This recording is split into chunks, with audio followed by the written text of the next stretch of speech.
कहते हैं कि हम जिस दुनिया में रहते हैं वहाँ कुल मिलाकर 7 आश्चर्य हैं जो बहुत ही अलौकिक हैं। किंतु किसे पता था कि इस धरती पर उन 7 आश्चर्यों के अलावा 8वां आश्चर्य भी है जो सदियों से छुपा हुआ है, किसी विशाल देश में नहीं बल्कि बर्फीले मणिपुर के समंदर के बीचों बीच छिपा हुआ है। चलो, पूजा की तैयारियां पूरी हो चुकी हैं। अब तुम गुरुकुल जा सकते हो। तुम? इसका मतलब आप गुरुकुल नहीं आ रहे? नहीं, हर वर्ष भगवान शिव की महापूजा के लिए मीठे दूध से अभिषेक किया जाता है। क्या? मीठा दूध? ये तो मैंने पहली बार सुना है। हाँ, मीठा दूध। तुम इस गुरुकुल में नए हो। इस गांव के प्रधान रहस्य के बारे में तुम्हारा जानना आवश्यक है, इसलिए ध्यान से सुनो। इस गांव में हर साल भगवान शिव की जो महापूजा होती है उसमें उनका अभिषेक गांव के समुद्र के ठीक बीचों बीच बसे पर्वत के मीठे दूध से किया जाता है। क्या? पर्वत का मीठा दूध? किंतु पंडित जी, ऐसा कैसे हो सकता है? भला किसी पर्वत से दूध कैसे निकल सकता है? ये सुनने में अविश्वसनीय लगता है, किंतु यही सच्चाई है। बहुत वर्षों पहले स्वयं भगवान ने इस गांव को वरदान स्वरूप ये पर्वत दिया था। इतना ही नहीं, उस पर्वत से केवल दूध ही नहीं बहता, बल्कि तुम जितना उसे कुरेदोगे उसकी धरती से उतना ही सोना निकलता है।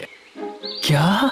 सोना? हाँ, लेकिन उस सोने पर हमारा कोई अधिकार नहीं है। वो पर्वत, वो सोना सब भगवान का है। हम उसे चाहकर भी अपने पास नहीं रख सकते। यदि हमने ऐसा करने की कोशिश की तो ये पूरा गांव बीमारियों से बर्बाद हो जाएगा। चलो, अब तुम गुरुकुल जाओ। मैं कल सुबह के पहले प्रहर में वापस आ जाऊंगा। जी पंडित जी। रवि को जादुई पर्वत की कहानी सुनाने के बाद पंडित जी चुपचाप समंदर की ओर निकल गए। अगले दिन पंडित जी पूजा के लिए समय पर मंडप में पहुंच गए। रवि देर से पूजा के लिए पहुंचा। सारा गांव मंडप के पास एकत्रित था। पंडित जी ने एक लोटे में दूध लेकर मंत्रोच्चारण करते हुए भगवान शिव का अभिषेक शुरू किया। ओम नमः शिवाय, ओम नमः शिवाय। पंडित जी ने बड़ी श्रद्धा से अभिषेक पूरा किया और फिर उस मीठे दूध का प्रसाद सब में बांटना शुरू किया। लेकिन गजब हो गया। जैसे ही गांव वालों ने वो मीठा दूध पिया, एक एक करके सभी के मुंह से सफेद झाग निकलने लगा और सभी लोग बुरी तरह बीमार पड़ने लगे। अरे, ये क्या हो रहा है? गांव वालों की हालत इतनी खराब क्यों हो रही है? पता नहीं पंडित जी। ये ठीक नहीं है, बिल्कुल भी नहीं। जरूर कुछ ना कुछ अनुचित हुआ है। रवि, तुम फौरन सबके इलाज का इंतजाम करो। मैं अभी आता हूँ। लेकिन आप जा कहाँ रहे हैं पंडित जी? पर्वत के पास। पंडित जी को पर्वत की ओर जाते सुनकर रवि का चेहरा सफेद पड़ गया। वो पंडित जी को रोकना चाहता था मगर रोक नहीं पाया। उधर दूसरी ओर जब पंडित जी उस जादुई पर्वत के पास पहुंचे तो उनके होश उड़ गए। अरे ये क्या? ये तो प्रकोप है, प्रकोप है। उन्होंने देखा कि वो जादुई पर्वत धीरे धीरे पिघलकर समंदर के पानी में मिल रहा था। ऐसा दृश्य पहली बार देखा गया था। पंडित जी को अब सब समझ आ चुका था कि किसी ने परंपरा तोड़ने की कोशिश की है। वो अत्यंत क्रोधित हो उठे और तुरंत गुरुकुल लौट गए। अरे पंडित जी, क्या हुआ? आप इतने क्रोधित क्यों हैं? क्योंकि किसी ने सदियों से चलती आ रही परंपरा का अपमान किया है। वो पर्वत धीरे धीरे पिघलता जा रहा है। क्या? लेकिन ऐसा कैसे हो सकता है? यही तो मैं जानना चाहता हूँ। तभी पंडित जी ने एक यज्ञ शुरू किया। ओम अग्नये नमः, ओम अग्नये नमः, ओम अग्नये नमः। हे अग्निदेव, मुझे आपकी सहायता चाहिए। मुझे सत्य जानने में आपकी सहायता चाहिए। किसी ने छल और कपट से सदियों पुरानी परंपरा को भंग किया है, जिसके कारण पूरा गांव गंभीर बीमारी से जूझ रहा है। और उससे भी भयावह भगवान का दिया हुआ पावन पर्वत पिघल रहा है। मैं जानना चाहता हूँ कि इस गांव की ऐसी दशा किसके कारण हुई है। तभी अग्नि से एक रहस्यमयी आवाज आई। तुम सत्य जानना चाहते हो ना, तो लो, ये रहा सत्य। तभी रवि के पसीने छूट गए। उसे समझ नहीं आ रहा था कि उसके अंदर इतना डर क्यों समा गया है। वो भीतर तक कांप उठा। यज्ञ की अग्नि और तेज हो गई और उसके बीच एक गोलाकार आकृति बन गई, जिसमें उन्हें एक दृश्य दिखाई देने लगा। जब पंडित जी पर्वत के पास पहुंचे थे, ठीक उनके पीछे पीछे रवि भी वहां आ गया था। जैसे ही पंडित जी वहां से दूध लेकर निकले, रवि चुपचाप पर्वत के पास गया और उसने पर्वत की बर्फ को कुरेदना शुरू किया ताकि नीचे छिपा सोना निकाल सके। ये सब देखकर पंडित जी का क्रोध और भी भड़क गया। तुमने ये क्या किया रवि? मुझे माफ कर दीजिए पंडित जी, मैं उस सोने के लालच में आ गया था। पंडित जी माफ कर दीजिए मुझे। मैं तुम्हें माफ कर दूं? तुम्हें पता भी है तुमने क्या किया है? तुम्हारे कारण पूरा गांव बीमारी से पीड़ित है और वो पर्वत जो इस गांव को भगवान का वरदान था, वो पिघलता जा रहा है और तुम कहते हो कि मैं तुम्हें माफ कर दूं? हाँ पंडित जी, कृपया मुझे क्षमा कर दी। हाँ, कृपया मुझे माफ कर दीजिए। मेरे पास और कोई उपाय नहीं था। मेरी माँ वर्षों से त्वचा की गंभीर बीमारी से पीड़ित है। मैं एक साधारण गुरुकुल का छात्र हूँ, भिक्षा पर जीवन यापन करता हूँ, पर पूरा घर मेरे छोटे भाई के कंधों पर है और माँ के इलाज का खर्च उसकी आमदनी से कई गुना ज्यादा है। मैं बस उनकी मदद करना चाहता था, लेकिन देखिए मेरा नसीब। जैसे ही मैंने उस पर्वत को कुरेदना शुरू किया, मुझे चक्कर आने लगे और मैं वहीं बेहोश होकर गिर पड़ा। मुझे माफ कर दीजिए पंडित जी, मैंने ये सब जानबूझकर नहीं किया। रवि की बात सुनकर पंडित जी का हृदय पसीज गया। उन्हें एहसास हुआ कि रवि ने जो कुछ भी किया वो अपनी माँ के लिए किया था। उसकी नीयत में स्वार्थ नहीं बल्कि विवशता और प्रेम था। मैं तुम्हारी स्थिति को समझ सकता हूँ रवि, किंतु जो तुमने किया वो उचित नहीं था। तुम्हारे इस एक कृत्य की वजह से पूरा गांव पीड़ा झेल रहा है। मैं जानता हूँ पंडित जी, मैं अपने अपराध का प्रायश्चित करने के लिए तैयार हूँ। आप जो भी कहेंगे मैं वो करने के लिए तैयार हूँ। रवि की विनम्रता और पश्चाताप को देखकर पंडित जी कुछ क्षणों के लिए मौन हो गए। वो सोच में डूब गए और फिर उन्होंने रवि की गलती सुधारने का उत्तरदायित्व स्वयं स्वीकार कर लिया। वे उसे उस समुद्र के किनारे ले गए जिसके ठीक बीचों बीच वो जादुई पर्वत स्थित था। पंडित जी, हम यहाँ क्यों आए हैं? तुम्हारे कृत्य की वजह से पर्वत का पवित्र दूध विष में बदल गया, इसलिए अब तुम्हें उस विष को प्राशन करके इस पर्वत की अशुद्धि को दूर करना होगा। ठीक है पंडित जी, यदि यही मेरे अपराध का एकमात्र उपाय है तो मैं इसके लिए तैयार हूँ। किंतु ये अत्यंत खतरनाक है रवि, इससे तुम्हारी जान भी जा सकती है। मैंने जो कुछ भी किया उसकी वजह से अब पूरे गांव की जान मृत्यु के दरवाजे पर है, तो उन्हें बचाना मेरी जिम्मेदारी है। अगर इसके लिए मुझे अपनी जान देनी भी पड़े तो भी मैं तैयार हूँ।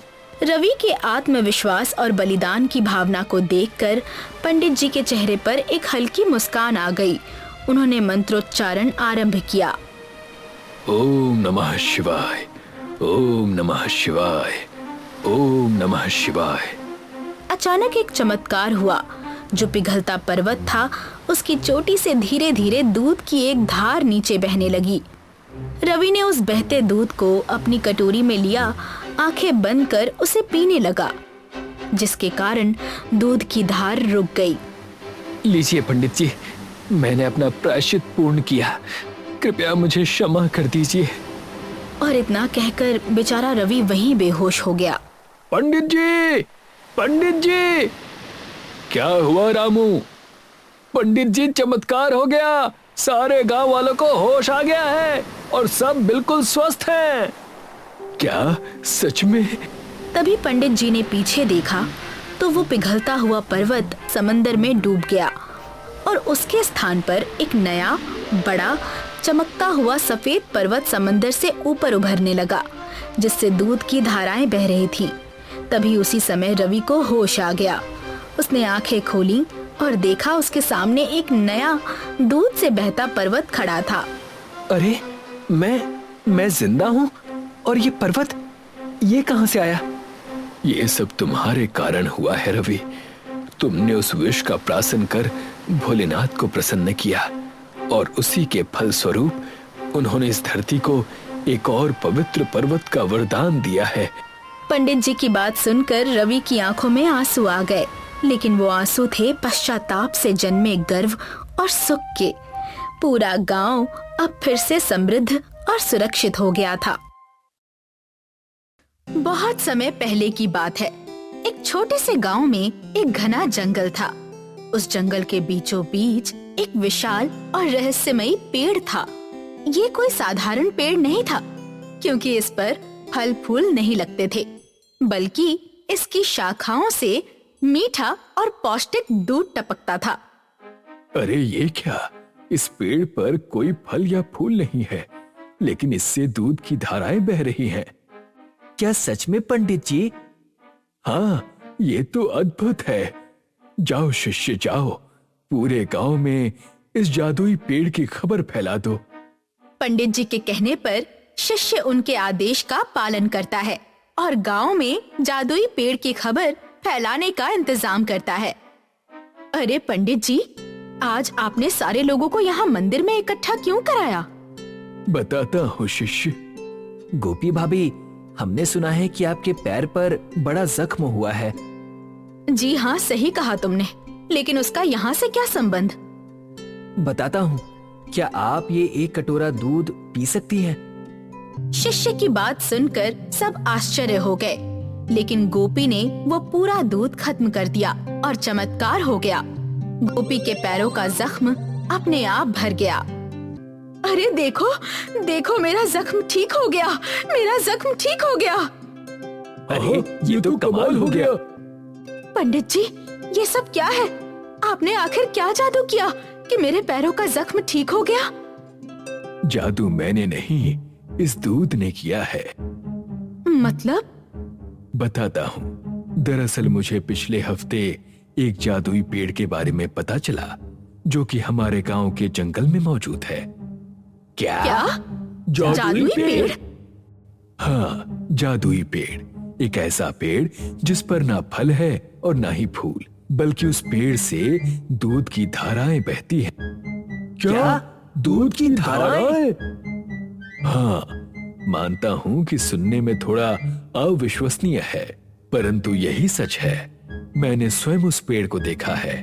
पहले तो मैं भी हैरान था, लेकिन जब मैंने उस पेड़ के दूध की जांच की, तब पता चला कि इसे पीने के बड़े फायदे हैं। ये न सिर्फ पोषण देता है, बल्कि बड़ी बीमारियां या फिर जख्मों को भरने की भी क्षमता रखता है।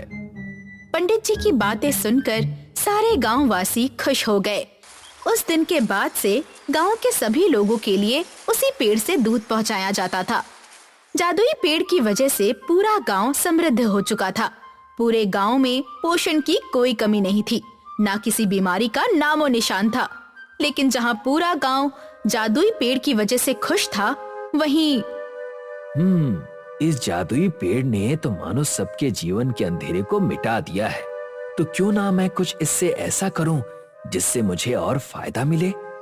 रघु बड़ा ही लालची व्यक्ति था। वो गांव का सबसे धनी व्यक्ति बनना चाहता था। जब उसने जादुई पेड़ के रहस्य को जाना, तो उसके मन में एक लालची विचार आया, जिससे वो अपनी पोटली भर सके। रघु हर रात उस पेड़ के बारे में सोचता और योजना बनाता। वाह भाई रघु, क्या योजना बनाई है तुमने। अब बस जल्दी ही तुम्हें उस पेड़ को जड़ से उखाड़ना है और अपने घर के बरामदे में लगाना है। फिर क्या, उसके बाद तुम उसका दूध गांव वालों को बेचना और माला माल हो जाना। वाह, क्या बात है। रघु ने योजना तो की थी, लेकिन उस योजना को सफल करना उतना ही कठिन था। लेकिन हमारे लालची रघु को इसका अंदाजा नहीं था। कुछ दिनों बाद रघु देर रात गांव के बाहर जंगल जा पहुंचा। बहुत देर बाद आखिर उसे वो जादुई पेड़ मिल ही गया। वाह, आखिर मिल ही गया। दिखने में बड़ा तो है। चलो अब काम शुरू करते हैं। रघु ने पेड़ को तोड़ने के लिए कुल्हाड़ी से उस पर वार करने ही वाला था कि तभी उसके हाथ से वो कुल्हाड़ी कहीं दूर उड़ते हुए गिर गई। रघु चकित हो गया। अरे ये कैसे हो गया? मेरी कुल्हाड़ी अपने आप हवा में कैसे उड़ने लगी? रघु को कुछ समझ नहीं आ रहा था कि उसके साथ क्या हो रहा है। रघु निराश होकर वापस घर लौट आया, लेकिन जैसे ही वो वापस घर आया, उसने देखा कि पंडित जी उसके घर के बाहर उसकी राह देख रहे थे। उन्हें देखकर रघु चकित हो गया। अरे पंडित जी, आप यहाँ इतनी रात को क्या कर रहे हैं? मेरी छोड़ो, तुम बताओ कि तुम इतनी रात गए कहां से आ रहे हो? वो मैं बाहर गया था किसी काम की वजह से, तो आने में देर हो गई। सच? हाँ, क्यों, क्या हुआ?